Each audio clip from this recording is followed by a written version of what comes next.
Welcome back. Thank you so much for being there and staying tuned to us. I know we will be having a lot of hiccups on the show this morning. For those that have been trying to call, please try calling back. My name remains Elizabeth Sam-dedi, and I have with me a public analyst in the studio to help us dissect some of these headlines we've been reading through this morning. I have with me Mr. Oriri Richard. You're welcome. It's my pleasure. Good morning. Good morning. You look gorgeous. Thank you. Thank you so much. Okay, so I know you've seen most of the headlines this morning, but majorly, before any other one of your choice, you would want to comment in. I would like us to look into this. Tinubu demands 46 ministers fresh scorecards as lobby begins. So, your take on this cabinet reshufflement of the Tinubu administration? My sister, Nigerians, the expectation of Nigerians was sacking of ministers, right? Not reshufflement. This reshufflement is just to move one minister to another ministry and then just swapping of a team. The sacking, they could get to a point when your scorecards are looked at and they feel that you didn't do much, you deserve to let go. They let go. The president by now should have all the scorecards of all the ministers. Absolutely. Before himself. So after all, not long ago, after he turned his administration turned 1 year. He asked every minister in Nigeria to go and talk to Nigerians what they have done so far in their ministry. And he has someone that is supervising the entire ministers and then giving him information, about the minister. So, and as an administrator and a politician too, no one will say the president was not in charge of the ministers and all the ministries, the ones performing and the ones that are not performing. He has all the record before himself. So if he's talking about reshufflement, I think that looks political. But in any case, we are expecting that some of these ministers will be sacked and other new fresh blood be injected into the system. Yes, I like that sound, fresh blood. A lot of other people should be given the opportunity to come and showcase, their expertise. We have them enough. We have them more than enough in Nigeria. Absolutely. That have the intellectual capacity. Absolutely. To rejig the system. Yeah. For our good. Okay, we have a caller. Let's see if this will be sustained. Hello, good morning. Yeah, good morning. What's your name and where are you reaching us from? Mr. Gideon, calling from Lagos. Oh, from Lagos. You are welcome. What's your contribution this morning? I don't think. I think that they want any credit, any of the ministers. They've done nothing. The worst Not to minister start, is the we don't need to even start them. Before they should be removed, they need to be probed. They should give account of their ministry. Because nothing positive come out from any of the ministers. Nothing positive, no impact made. So are you saying that in all over 46 or so ministers, you don't have anyone you feel has a good scorecard that had done anything valuable for their ministry at all? See, the young blood should be injected into the system. We don't need all these analog ministers. We need digital ministers. Young ministers that they have to go on current what the world is up to now. We don't need all these analog ministers that they will carry files. Most of them, they don't know how to operate computers. They don't know how to go to internet. That meaning they are not too many advisors. Absolutely. They are not correct. They are not correct at all. They should be young plus people injected into the system. Thank you. Thank you so much for your contribution. Yeah. Another caller. Hello, good morning. Okay, we lost that. So he is of the opinion that they are obsolete. The present ministers are obsolete. They don't research. Not all of them. Not all of them. Like a minister for FCT. He says we need young blood. That's younger people. Have done so well. Minister for Wars has done so well. He made mention of just to hold that thought. Hello, good morning. Good morning, sister. Yes, what's your name and where are you reaching us from? I'm calling from Ushu. From Oshun? Yes. Okay, Mr. Ade, you are welcome. Which of the headlines are you contributing? Don't let us deceive ourselves. The problem we are facing in this country is not the matter. This ministerial shaking up of this thing is just a minor. The problem we are having in this country is the head. If the head knows what he's doing, then all the other ministers will sit tight. Because God bless Nigeria. Thank you so much for your contribution. You made a very valid point. The point you agree with him? That is from the head? Very, very fantastically. I agree with him, because if the president want any of the ministers to perform, they will perform. And the ones that are not performing, they have stayed more than 1 year now, 1 year and 4 or 5 months now. And that 1 year and 4 months is enough for anyone to be rated either low or poor by the president who appointed them. He's the one who appointed them, and he has the prerogative power to equally sack them, the ones that are not doing not to his expectation. For him to have allowed them to stay up to this time shows they are doing well to him. But because if you are not doing well, the best thing for him to do is to sack them, no matter who you are, even if you are his friend. While he's in the position as president today, Nigerians voted for him to come and deliver for them.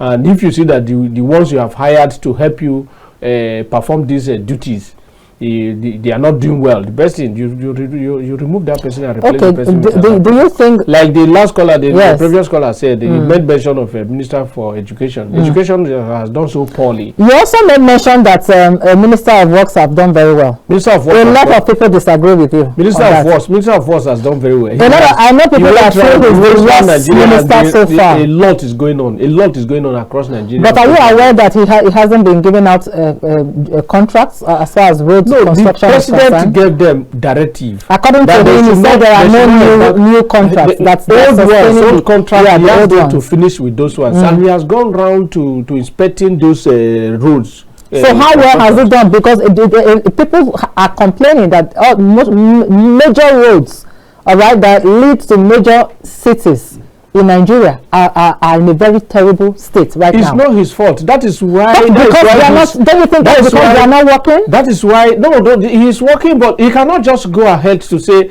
"I terminate your contract." And that is what he's doing. You just commended Wike, yes, the FCT minister. Yes. Wike at some point had to terminate some contracts from contractors that were not up and doing, and they contracted them to others. Don't you think Umahi should follow suit? I love watching news. I love listening to news. Yes, I love doing research. Right. And I've watched a minister for education for works on several occasions. On the field, not in the office, with contractors who are not doing well, and the way he has talked to them to say, "I will terminate your contract, give you between so time and so time." Okay, but it's not reflecting. It's reflecting. It's not. That's what the people are complaining. It's reflecting, but you can't see. You know, these roads are not just within Abuja, where all of us. No, we're talking Nigeria. Why we are talking about Wike that he has done so well in Abuja now is because what he's doing here. If you drive here, you see it. If you drive there, you see it. Yes. How many times have you traveled from Abuja from January till now? No, I haven't. But the people that live in this state don't just talk based on speculation until you get to the field. Until you get to the field, the people are just speculating and just wanting to see. Some people talk as if some people talk to bring some people down for education, for works and FCT. They have done well. Like the last caller, the previous caller said, he talked about education. All of us who are here in Nigeria. Even if you have not traveled out of Abuja, you must have been seeing what is going on within the education system. Have you traveled out of Abuja by road? In FCT here. Have you traveled out of Abuja by road lately? Yes. So which regions have you gone to that you have, because you are farming now and saying that the Minister of Works have done well? Yes. Hold that. Let's take this call. Hello, good morning. The lines are... Hello, good morning. Hello, good morning. Yes, what's your name and where are you reaching us from? Matthew is my name and I'm calling you from Benue State. From Benue State. How is Benue State this morning?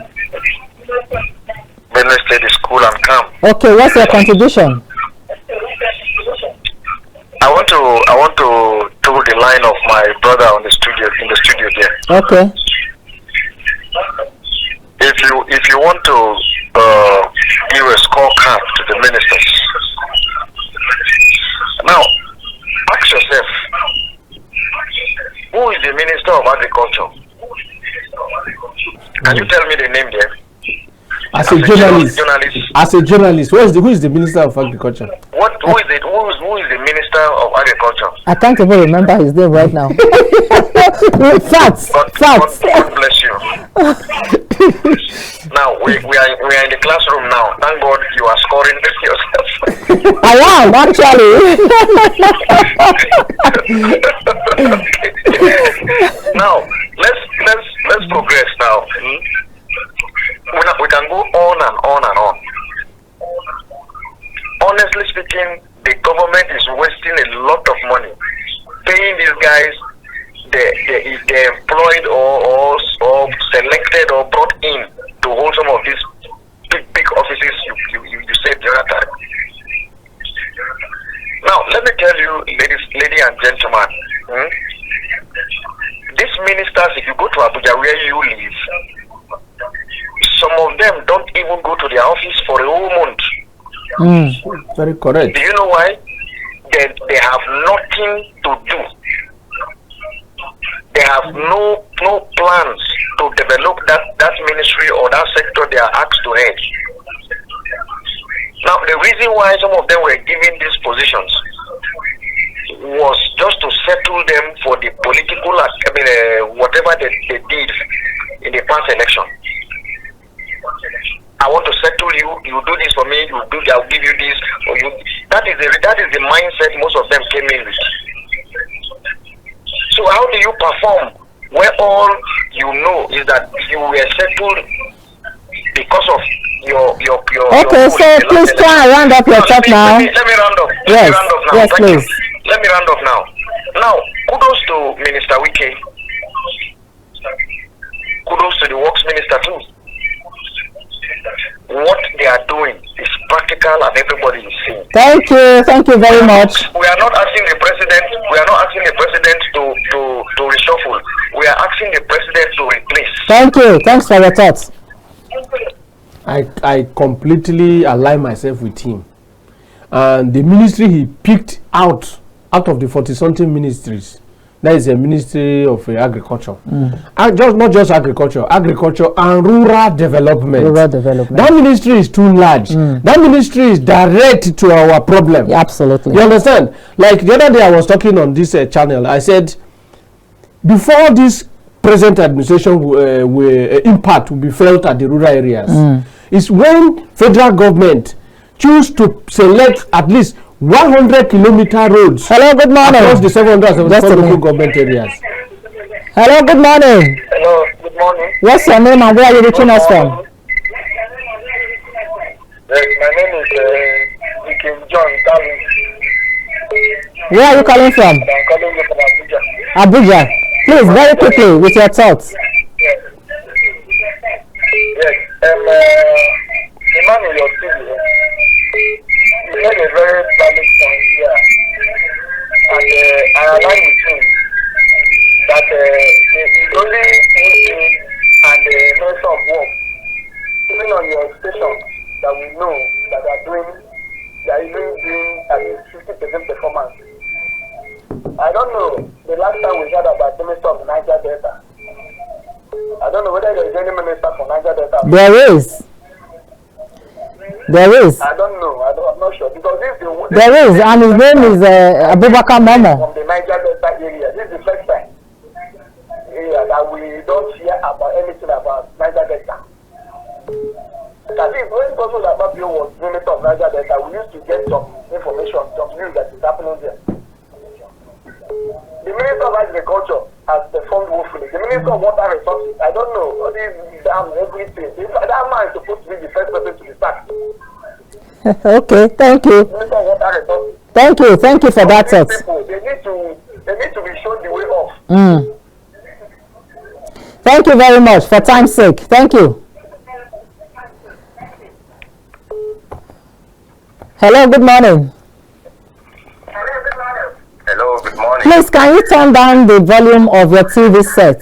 Because I can practically hear myself. Yeah, What's your name and where are you reaching us from? Yeah, I'm calling all the way from Cross River. Oh, you are welcome. My name is Edogo. Mr. Edogo, what's your contribution? Very quickly. Yeah, my contribution is please let the president first of all give himself a scorecard. Because none of the ministers, apart from the two other ministers that have been performing, the president is a minister of petroleum. In the sector, what is going on? Before the president can give the leader, he is a true leader, not a ruler.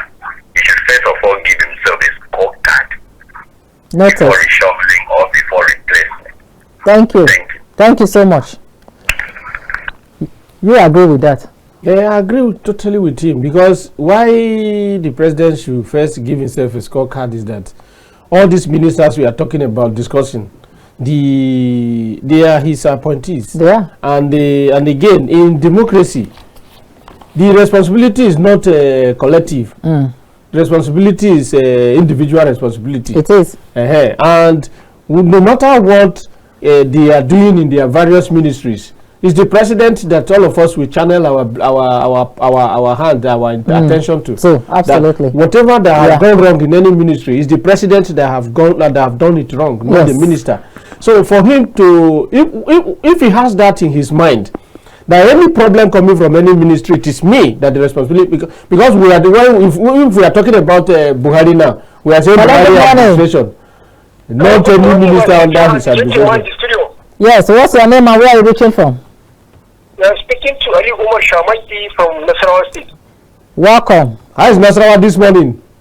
There's no problem. Thank you very much. Very good. So, what's your thoughts on which story? Yeah, you see, you're talking about the scorecard of Mr. President. Yes, and his ministers, his cabinet.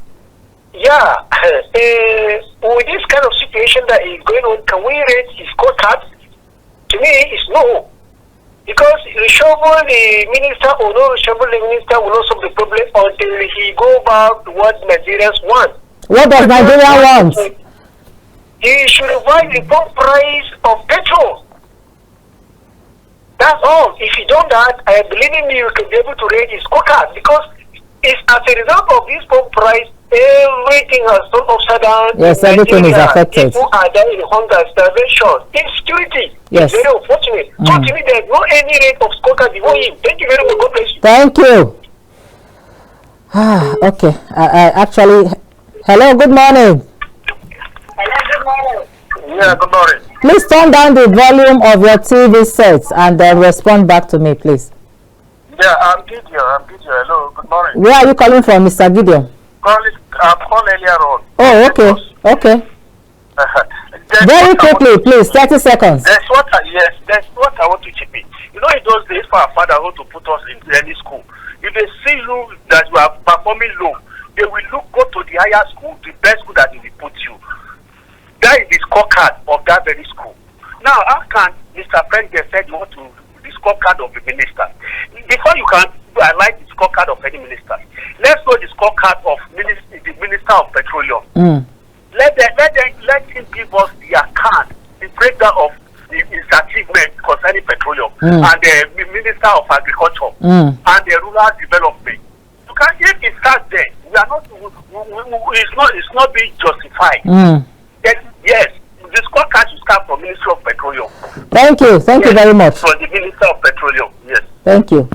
Okay, so I would like us to cross now. We've read a lot. If you look at, let me just if you look at the attention of Nigerians now from these callers, you will see that the attention is towards petroleum and that's where I want us to go to. I want us to go to petroleum, yes, because you know how it is. Ever since this administration from the one, it's been worsening. It's been getting worse, petroleum and the prices have been increasing. No Nigeria will even bother themselves to know what they are doing. Let's talk about Dangote and the NNPCL. What's your take on this? Marketers plan to direct petrol purchase. Is it not the marketers want to be able to purchase fuel directly from the refinery, from the Dangote refinery, rather than in Nigeria going through still NNPC being the middleman? Let's discuss this very quickly. As it is now, if NNPC want to be in charge of sale of PMS. They should have repelled the 4 refineries since and be producing, refining by themselves. If you are refining, you sell your product. Right. Now, Dangote is the one refining. He's the one who owns the petroleum. So once he refines, if NNPC wants to buy from him, they should go and buy from him. Like and also, that's what the marketers are saying. That they should be allowed to buy directly. Nigerians, all Nigerians, including myself, I disagree with the idea that NNPC should get the PMS from Dangote and be selling to other people. Absolutely. That is not it at all. Hello, good morning. Yeah, that's Matthew Okora for Brown people of their state. Abia State, you are welcome. Yeah, I'm now the issue of minister of lobbying to stay in the office. Look, it looks all out. But if you know you are delivered, you don't need to lobby. Because it's just like somebody going to write an exam. You have to write mathematics or any these are two core subjects that without them you are not a complete. Yeah. Now you are going to write exam. Can't you prepare for it? You must prepare. By the test, what you don't know, you call it extra lesson. And then extra lesson. And complete your knowledge. Yes. That was I was expecting the ministers to say the news for. But now they are trying to lobby so that they say that to me, I will say the president, look, those ones who have their scorecard that they're going to deliver, they take step aside. Bring in technocrats, people that are ready to replace them. Yes. If anybody that bring in, I cannot. According to one of my callers, he said they are obsolete. Well, honestly, what you need are people that are ready to lead, because also when the minister who is the part of the hunger and poverty that they contributed, because they're not doing the needful. Even the time they're not doing good morning, mass no crop of crop, because own local government. Good morning. Good morning. Oh, okay. Now, very quickly, because time is not friendly anymore, I want us to talk about Edo State election that held over the weekend. 25 observer groups thumb up Edo election as for both buying, delay from INEC, and all that. So, in your observation, which I know you probably followed up, watched, what's your observation concerning the Edo election? The entire process to me went well. This observers mission, which of the observers this organization, is it Yaga or which one? Over 25 observers. How many of them went to the rural communities, the polling unit, to observe the election? All of them, they centered themselves at the polling, the collation center at the it can't be all of them. I have observed the election, this immediate past governorship election in Anambra State. I went to observe on behalf of KAFTAN. Hello, good morning. KAFTAN to observe. I observed the Kogi election. I'm calling from Lagos, Ikorodu. Okay, Mr. Ashon, which headline are you contributing on? I'm contributing on the aspects of the Dangote and the NNPC. Okay, go ahead, very quickly, 30 seconds.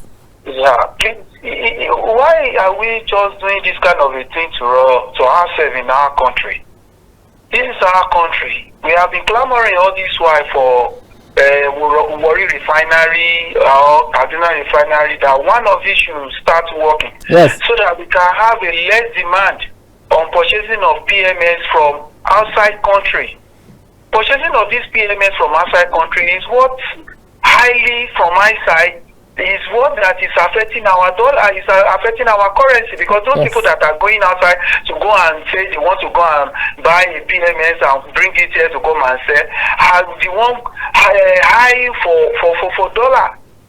If we are getting it direct from Dangote here, I believe everything will calm down. They should please work on this and let Dangote to sell this thing direct. Thank you. Thank you very much for your observation. Okay. So as I was saying, I observed the Kogi election on behalf of KAFTAN. I observed the Anambra election, the one that brought Soludo now as governor. What is there is that most of these observers, they go straight to the state headquarters. You hardly see them at the rural communities going to observe elections. So they don't have much to tell us. So you don't agree with them? I don't agree with them. All of them? I don't agree with them. I don't agree with them. See, no, what has happened in Edo, to say there was no vote buying, You can't even say that at all. In every election, we have there must be vote actually, buying. yeah. And again, there must this is a new election. There must be vote buying. What presently? What is going on in Nigeria? There must be vote buying. But how do you feel about that? It's a terrible situation. But the poverty at the rural area, you can't stop vote buying. In the next 10, 15 years, you can't stop it. Now, what has happened in Edo?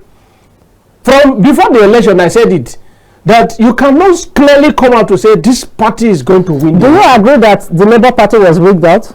The Labour Party was not rigged. Labour Party equally bought vote. Labour Party was not rigged out. How do you know that? Labour Party was not rigged out. You were there, right? The strength of PDP and APC far above Labour Party. From the beginning, I said it. The way Labour Party could not take their campaign to the rural areas. PDP, they have already. They did. Wait, no, hold on now. Labour Party, at least I watched. Not just watch. I've been in the system. I've been there since 1998. I was in Form 5 in secondary school. I finished 1999 secondary school. I participated fully in the election of 1998.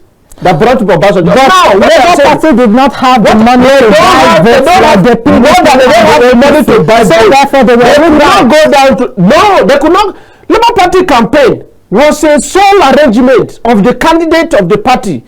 He has no chain of other people working for him at the grassroots. So that was what costing the election. He has chain of supporters down to the grassroots. Almost every local government has commissioners on behalf of PDP, have special advisors, and the rural areas campaigning for the party. Now, APC, the same thing. They have senators. They have federal appointees. In a nutshell, do you think that Monday Okpebholo is deserving of to be elected? That's what I am telling you. Many things played out. PDP would have done well, but the governor was not. The governor was not in the line of. The governor didn't do well by not going down with diplomacy to bring his people to himself. Edo people, they are cultural people. You remember that the governor took the Oba of Benin to court? You remember? Okay, you remember that after the primary, none of the political parties that doesn't have problem after their primaries. PDP was not able to put their houses in order after the primary. Deputy governor was impeached, and he went to tell his followers. Many other candidates, many other aspirants of PDP that contested the governorship election, they went out. So then the governor bringing them back. Do you agree with them? Do you agree with the discuss with them that the election was actually between the comrade former governor Adams Oshomole, Senator Adams Oshomole right now, and the election was between Oshomole, Obaseki. It was between Obaseki's former deputy governor and Obaseki. It was between Obaseki and the candidate of APC. It was between too many people were in the contest with Obaseki.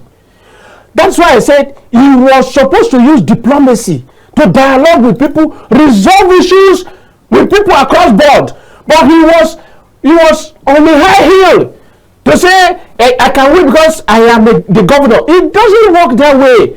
And again, look at anybody saying this party bought vote more than this. No, all of them bought vote. All of them rigged the election. In other words, it wasn't free, fair, and credible. The smartest won the election. Yes or no? Was it free, fair, and credible? It was free. It was fair, and it was credible. The election was free. You cannot just put credibility in. Even in US, you can't say election in US is credible. You cannot even say election in Britain. Okay, hello, good morning. Fair. There must be manipulation. What's your name and where are you reaching us from? My name is Muhammad. I'm calling from Abuja. Hey, you are welcome, Mr. Muhammad. What's your take on this morning's headline? Election. Yes. I'm backing your guest. He's saying the truth. Okay. Let's face reality. No single party that didn't buy vote that they elect. But what caused the failure of PDP is the ego of the governor. It's the same thing. Well, let's start an example of our president now. When he was looking for that post, he tried to bow down to the people, even his enemies, that he knows that I'm going to have something to do with you tomorrow, to get exactly what he's looking for. So why is the governor took his candidate to go and meet Wike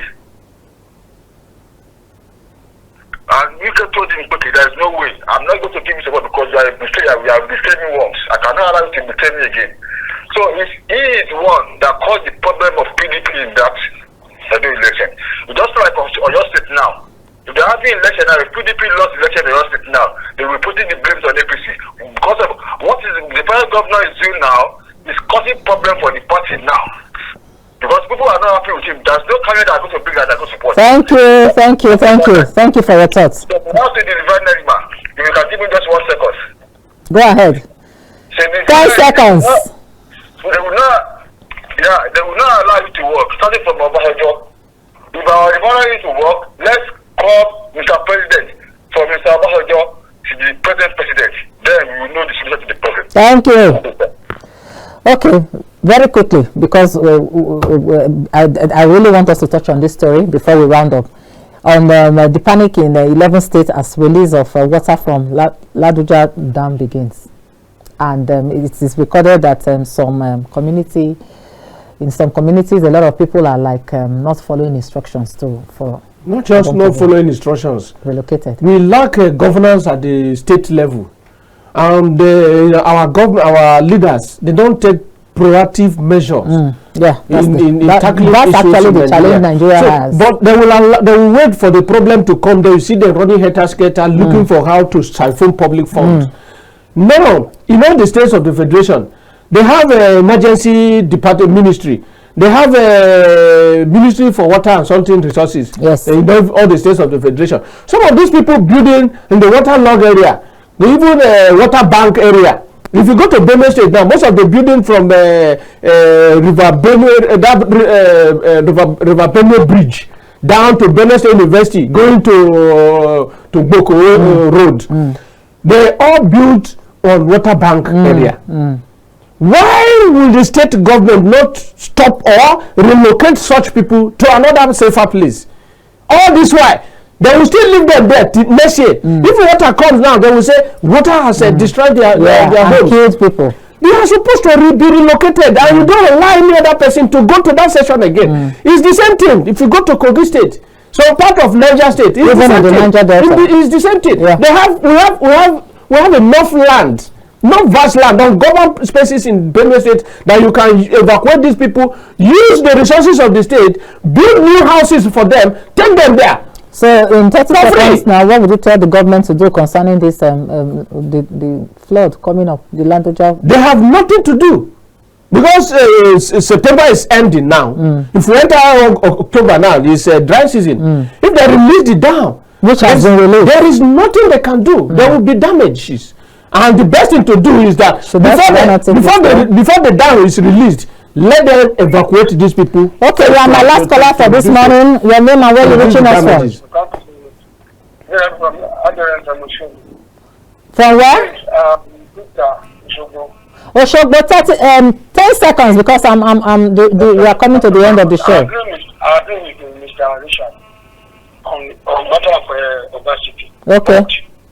Why they move, according to the report, the boat was carried from the polling meeting direct to the state hospital, to the community collation center. Which is not supposed to be.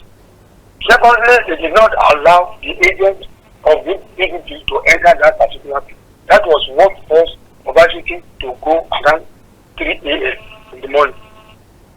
So it doesn't sound well. And so, in your opinion, do you think INEC did well as far as the election, Edo State election is concerned? No, for that action, they should have allowed all other political parties agents to be in that. Thank you so much. Thanks for your thoughts. Okay, so as we round off on generally in any of whichever headline you want to say, for the election, finally on the election. Our collation process, result collation process, we have to look into it very critically because it's during the collation that some of these manipulations used to take place. During the election voting process, you hardly see any manipulation. But once the voting process ends around 4 or 5, from 6, 7, 8, 9 p.m., that is when the manipulation and rigging normally takes place. So collation process in Nigeria should be redefined. Mr. Oriri Richard, thank you so much for being on the show this morning. Thank you so much, viewers, for being on the show this morning. My name remains Elizabeth Sam-dedi. We'll see you tomorrow. Bye.